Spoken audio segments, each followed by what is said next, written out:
Leo tarehe 26 mwezi wa 8 2026 jijini Dar es Salaam vilifanyika vikao vya kamati kuu na halmashauri kuu ya CCM chini ya mwenyekiti wake Dr. Samia Suluhu Hassan ambaye pia ni Rais wa Jamhuri ya Muungano wa Tanzania.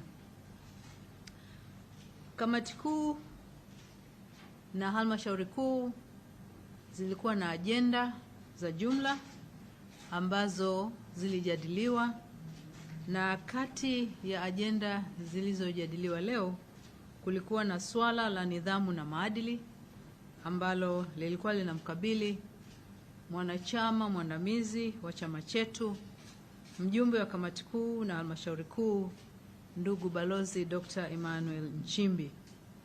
Na katika swala hilo vikao vyote vilijadili kwa makini masuala yaliyohusu nidhamu na maadili, na baada ya kuzingatia taarifa zote zilizokuwepo, ilithibitika kwamba katiba ya Chama cha Mapinduzi ilipitisha uamuzi kwamba kutokana na mienendo iliyokiuka kanuni zetu zinazohusu nidhamu na maadili, ndugu Nchimbi afukuzwe uwanachama kwa mujibu wa kanuni zetu. Kwa hiyo tunapenda kuwafahamisha wanachama wote wa Chama cha Mapinduzi na wananchi kwa ujumla kwamba Chama cha Mapinduzi kimefikia uamuzi huo. Kwa hivyo kuanzia hivi sasa ndugu Nchimbi amefukuzwa wanachama na sio mwanachama tena wa Chama cha Mapinduzi. Pokeeni taarifa hiyo.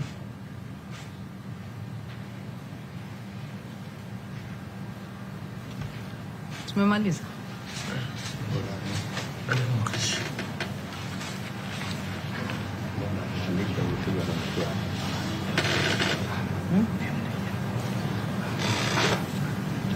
Hilo linahusu nidhamu na maadili, lakini vile vile kuna uamuzi mwingine wa muhimu uliofanywa na halmashauri kuu ya CCM Taifa, na ni kupokea na kupitisha jina katika hatua ya awali ya mtu ambaye atapendekezwa kwa mujibu wa taratibu za katiba kuwa makamu wa rais wa Jamhuri ya Muungano wa Tanzania, na huyo ni ndugu Deogratius John Ndejembi.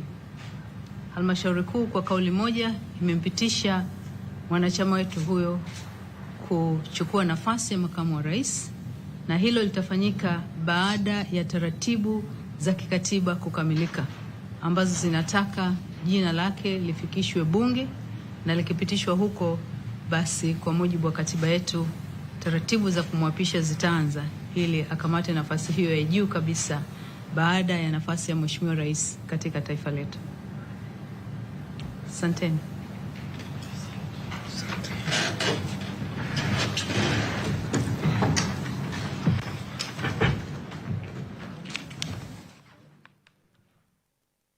Pigwa na mshangao, ndo mshangao wote huo kutoka kauli kutoka kwa katibu mkuu wa Chama cha Mapinduzi.